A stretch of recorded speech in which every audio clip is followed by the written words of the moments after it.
Ya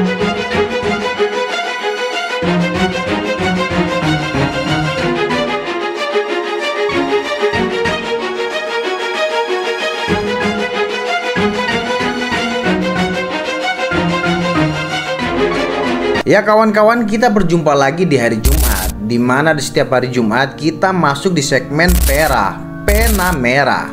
Di segmen Pena Merah ini kita akan membahas catatan sadis, bengis, kelam, serta kejam yang pernah dilakukan dalam peradaban manusia di Indonesia ataupun di dunia. Setiap peradaban pasti selalu memiliki tinta merah yang harus kamu tahu. Ini dia catatan Pena Merah.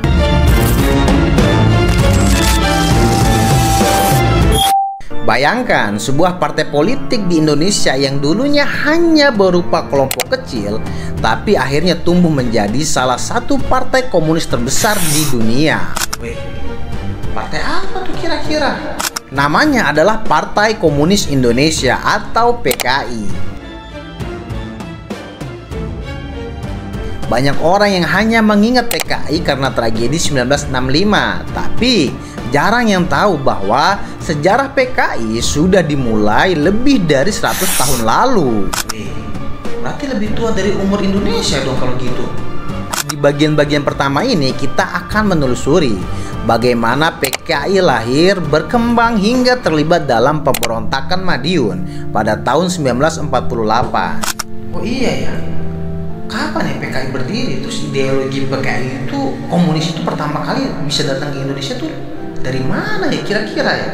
Kisahnya dimulai pada tahun 1914. Di Hindia Belanda, seorang aktivis asal Belanda bernama Henk Snevely mendirikan organisasi bernama ISDV. ISDV awalnya adalah kelompok kecil yang membawa ide-ide sosialisme dan komunisme ke tanah jajahannya. Anggotanya pada mulanya kebanyakan orang Belanda, tapi perlahan mulai melibatkan kaum pribumi, terutama para buruh dan intelektual muda. Terus apa hubungannya ISDV ini sama PKI? 6 tahun kemudian, tepatnya pada tahun 1920, ISDV resmi merubah nama menjadi Partai Komunis Indonesia. Oh, berarti ISDV ini ya cikal bakalnya PKI. Berarti idealisme PKI ini sendiri datang dari Belanda ya?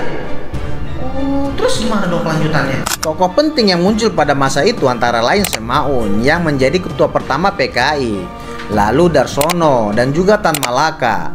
PKI tercatat sebagai partai politik pertama di Asia yang secara resmi berhaluan komunis. Basis masanya datang dari kalangan buruh kereta api, pekerja perkebunan, dan sebagian anggota Serikat Islam. Tidak butuh waktu lama bagi PKI untuk mengambil langkah berani. Pada tahun 1926, PKI melancarkan pemberontakan bersenjata melawan pemerintahan kolonial Belanda. Wih, gokil. Berarti PKI itu memang pro sama masyarakat dong kalau begitu. Karena visinya sama rakyat, mengusir penjajah. Aksi ini meletus di Batavia, Banten, dan Jawa Barat, lalu berlanjut ke Sumatera Barat pada awal 1927. Namun, pemberontakan ini gagal total. Belanda bergerak cepat untuk menumpas. Ribuan orang ditangkap, ratusan dijatuhi hukuman mati, dan banyak tokoh PKI dibuang ke Bovendigul, sebuah kamp tahanan di Papua yang terkenal keras dan penuh penderitaan. Sejak saat itu PKI praktis lumpuh, tetapi ide komunisme tidak sepenuhnya mati. Ia tetap hidup di bawah tanah menunggu momentum baru.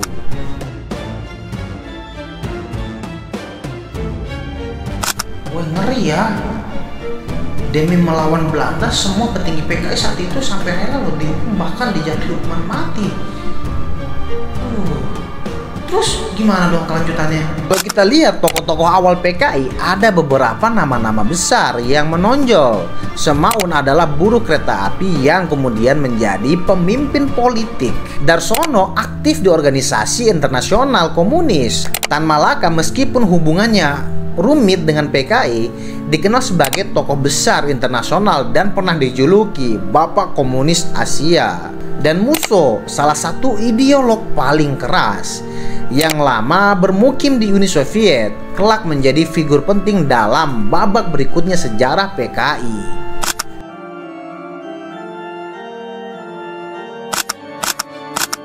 Weh, ngeri ya. Nggak kaleng-kaleng loh. Tokoh-tokoh sentral PKI pada saat itu orang-orang besar loh, orang-orang hebat loh. Terus kok bisa menjadi tangan sama negara ya? Gimana tuh kelanjutannya tuh? Lompatan besar terjadi setelah Indonesia memproklamasikan kemerdekaan pada tahun 1945. PKI yang sempat mati suri akhirnya kembali muncul ke permukaan. Para tokoh lama mulai pulang, termasuk Musso yang kembali dari Moskow pada tahun 1948.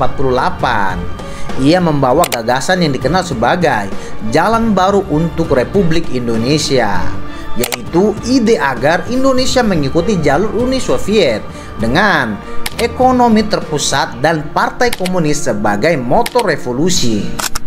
Weh, ngeri dong. Ya bahasa gampangnya dia mau bikin Indonesia kayak Uni Soviet. Terus gimana dong kelanjutannya? Namun kehadiran PKI di era awal kemerdekaan ini langsung menimbulkan ketegangan. Pada bulan September 1948 meletus peristiwa besar yang dikenal sebagai pemberontakan Madiun. PKI dituduh berusaha mengambil alih kekuasaan dengan menguasai kota Madiun, Jawa Timur. Musso memproklamasikan berdirinya semacam Republik Soviet Indonesia. Pasukan PKI terlibat bentrokan dengan TNI dan kelompok Islam lokal. Weh, ini jatuhnya bukan subversif nggak sih? Subversif nggak sih ini? Pemerintah yang saat itu dipimpin Soekarno dengan tegas menyatakan bahwa PKI adalah pengkhianat. TNI pun bergerak cepat dan dalam waktu singkat pemberontakan berhasil ditumpas. Musso sendiri tewas ditembak ketika melarikan diri. Sementara ribuan pengikut PKI ditangkap atau dibunuh. Peristiwa ini membuat citra PKI hancur di mata banyak rakyat Indonesia. Tetapi seperti yang akan kita lihat, ini bukanlah akhir karena dalam satu dekade berikutnya PKI justru bangkit kembali dan menjadi salah satu partai terbesar di negeri ini. Weh, ngeri ya. Udah berapa kali mati suri terus hidup kembali dengan power yang lebih besar. Terus apakah setelah ini power PKI semakin besar? Gimana tuh kelanjutannya? Jadi sampai di sini kita bisa melihat bagaimana PKI lahir dari ide-ide yang dibawa orang Belanda. Sempat mencoba perlawanan bersenjata di masa kolonial, lalu kembali beraksi di awal kemerdekaan dengan pemberontakan Madiun yang berujung tragis. Namun ceritanya masih jauh dari selesai. Di bagian kedua kita akan bahas kebangkitan besar PKI di tahun 1950-an hingga 1960-an. Kedekatannya dengan Soekarno, konflik dengan militer, peristiwa G30S PKI tahun 1965, dan akhirnya pembubaran PKI secara resmi. Sebelum kita lanjut, jangan lupa like, share dulu agar kalian tidak ketinggalan video-video berikutnya yang mudah-mudahan bermanfaat. Karena setiap peradaban memiliki catatan merah yang perlu kamu tahu. Setelah tragedi Madiun 1948, banyak orang mengira Partai Komunis Indonesia sudah tamat. Ribuan kader tewas, Musso yang menjadi otak ideologi juga gugur, dan citra PKI rusak di mata publik. Namun, sejarah membuktikan lain. PKI justru bangkit kembali pada dekade 1950-an dan dalam waktu singkat menjelma menjadi salah satu partai komunis terbesar di dunia di luar Uni Soviet dan Tiongkok. Gue nggak kebayang ya, berarti saat itu PKI itu sama besarnya sama Uni Soviet dan Tiongkok komunisnya. Nggak kebayang sih kalau pemberontakan PKI berhasil. Terus gimana tuh kelanjutannya? Kebangkitan ini tidak lepas dari sosok Dipa Nusantara Aidit atau yang lebih dikenal sebagai DN Aidit. Bersama dengan Joto, Lukman, dan MH Lukman, Aidit mengambil alih kepemimpinan PKI setelah kekosongan pasca pemberontakan Madiun. Gaya kepemimpinan Aidit berbeda. Ia tidak lagi menekankan perjuangan bersenjata, melainkan memilih jalur parlementer. dan massa. Strategi ini berhasil karena suasana politik Indonesia di era demokrasi liberal sangat terbuka bagi partai-partai. Weh, lebih ngeri ya, berarti PKI resmi masuk ke parlemen dong. Atau gimana? Soalnya kan beda sekali jalan yang dipilih, yang satu lewat senjata, yang satu mau lewat jalur parlemen. Gimana tuh caranya? Pada pemilu tahun 1955, PKI tampil mengejutkan. Mereka meraih sekitar 6 juta suara, menjadikan PKI sebagai partai terbesar keempat setelah PNI, Masyumi, dan NU. Padahal beberapa tahun sebelumnya PKI dianggap sudah tidak ada. Aidit dan kawan-kawan dengan cepat membangun basis massa, terutama lewat organisasi sayap seperti SOPSI untuk buruh, BTI untuk petani, dan Lekra untuk seniman. Lewat organisasi ini, pengaruh PKI merambah ke desa-desa, pabrik-pabrik, hingga ruang kebudayaan. Weh, kalau ini sih lebih elegan banget sih cara PKI. Terus bagaimana tuh kelanjutannya? Masuk era demokrasi terpimpin di bawah Presiden Soekarno, posisi PKI semakin kuat. Soekarno yang anti barat melihat PKI sebagai sekutu strategis. PKI mendukung penuh gagasan Nasakong, nasionalisme, agama, komunisme yang diusung Soekarno sebagai ideologi persatuan. Dukungan PKI membuat mereka dekat dengan pusat kekuasaan. Aidit bahkan sering terlihat berdampingi Soekarno dalam acara resmi. Wow, jadi harmonis banget Bung Karno sama petinggi PKI. Terus gimana tuh kelanjutannya? Namun hubungan mesra ini juga menimbulkan ketegangan. Di satu sisi PKI makin percaya diri menekan lawan politiknya, terutama kalangan militer dan kelompok Islam. Di sisi lain, TNI Angkatan Darat yang banyak perwiranya anti komunis mulai melihat PKI ini sebagai ancaman. Ngeri nih. Terus gimana dong? Apakah ada ketegangan antara para perwira TNI ini dengan komunis? Gimana tuh kelanjutannya? Tegangan ini makin panas ketika PKI mendorong dilaksanakannya reformasi agraria melalui organisasi petaninya, BTI. PKI memobilisasi petani untuk melakukan aksi sepihak, mengambil tanah tuan tanah. Aksi-aksi ini sering memicu bentrokan dengan aparat dan kelompok Islam. Weh, kok jadi ngeri? Jatuhnya sih ini ke konflik agraria dong. Wow, terus gimana kelanjutannya? Situasi semakin rumit. Pada pertengahan 1960-an secara internasional, Perang Dingin sedang memuncak. Amerika Serikat dan sekutunya memandang PKI sebagai ancaman besar di Asia Tenggara. Sementara Tiongkok memberi dukungan moral bagi PKI di Indonesia. Jadi Indonesia ini menjadi ajang tarik-menarik ideologi global jatuhnya. Waduh. Puncak dari ketegangan ini terjadi pada malam 30 September 1965. Wow, ini nih tragedi kelam yang sangat bersejarah banget. Gimana tuh kelanjutannya? Sejumlah perwira tinggi Angkatan Darat diculik dan dibunuh oleh sebuah kelompok yang menamakan diri Gerakan 30 September atau G30S. Dalam peristiwa itu 7 jenderal terbunuh, termasuk Ahmad Yani dan Suprapto. PKI dituduh berada di balik gerakan tersebut. Wah, ini luka yang mendalam banget dan luka yang masih menganga untuk masyarakat kita. Ya, gimana tuh kelanjutannya? Hingga kini, detail siapa dalang sebenarnya masih menjadi perdebatan. Ada yang menyebut PKI terlibat langsung dengan peran Aidit. Ada juga teori bahwa ini merupakan operasi intelijen untuk menyingkirkan PKI. Sebenarnya yang benar siapa dong? Berarti sampai sekarang masih jadi polemik. Ini sebenarnya dalangnya PKI sih, bukan sih? Fakta sejarah mencatat, peristiwa ini menjadi titik balik. Angkatan Darat di bawah Mayor Jenderal Soeharto bergerak cepat, menumpas G30S, dan kemudian mengarahkannya pada PKI. Oh, berarti ini yang menyebut ini dalangnya PKI berarti bisa dikatakan Soeharto dong. Apakah benar dalang dibalik ini adalah PKI seperti sejarah-sejarah yang selama ini kita tahu? Atau hanya narasi yang dibangun oleh Soeharto? Gimana tuh kelanjutannya? Yang terjadi setelahnya adalah salah satu tragedi kemanusiaan terbesar dalam sejarah Indonesia.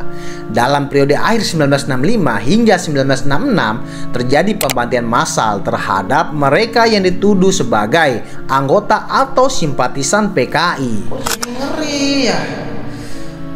Jadi tragedi 30S, diculiknya jenderal-jenderal, kemudian diambil alih kepemimpinan saat itu oleh Soeharto, dan Soeharto mengaitkan bahwa dalang dibalik tragedi ini adalah PKI. Setelah itu dilakukan pembantaian besar-besaran kepada PKI. Ini benar nggak sih? Jadi yang benar siapa? Gimana tuh kelanjutannya? Perkiraan jumlah korban bervariasi, mulai dari ratusan ribu hingga lebih dari 500 juta jiwa. Banyak yang ditangkap tanpa proses hukum, dipenjara bertahun-tahun, bahkan dibuang ke Pulau Buru. Secara politik, PKI resmi dibubarkan pada Maret 1966 setelah keluarnya Surat Perintah 11 Maret atau Super Semar. Rezim Orde Baru di bawah Soeharto menetapkan PKI sebagai organisasi terlarang. Semua aktivitas, simbol maupun ideologi komunis dinyatakan ilegal. Aidit sendiri tewas ditembak pada akhir 1965 setelah ditangkap di Jawa Tengah. Berarti jatuhnya tidak ada proses peradilan dong yang dilakukan. Jadi kan kita belum tahu ini benar atau tidak. Ya karena kita masih menggunakan asas pradugata bersalah sampai ada putusan pengadilan, sampai ada ikrar dari pengadilan bahwa yang mengatakan itu kan salah. Seharusnya kan bukannya begitu. Gimana menurut kalian? Dengan begitu berakhir sudah sejarah panjang PKI di Indonesia. Dari sebuah partai kecil yang lahir di era kolonial, pernah menjadi pemberontak, kemudian bangkit menjadi partai besar dengan jutaan massa, hingga akhirnya runtuh dalam tragedi berdarah 1965. Namun, peninggalan sejarah ini masih membekas hingga kini. Nama PKI masih sering muncul dalam perdebatan politik, kadang dijadikan isu untuk menyerang lawan.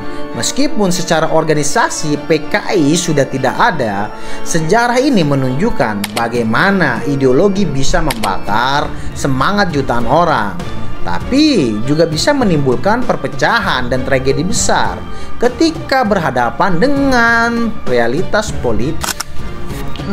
Terus gimana tuh kelanjutannya? Jadi, di awal tadi kita membahas kelahiran dan pemberontakan awal PKI hingga Madiun 1948. Maka di bagian yang kedua tadi kita sudah melihat bagaimana PKI bangkit, mencapai puncaknya bersama Soekarno, lalu runtuh secara tragis dalam peristiwa 1965 atau yang lebih kita kenal dengan G30S PKI. Pertanyaannya, sekarang apakah Indonesia sudah benar-benar terlepas dari ideologi komunis? Seberbahaya apakah ideologi komunis itu? Tulis komen kalian di kolom komentar. Salam literasi, salam pena kita.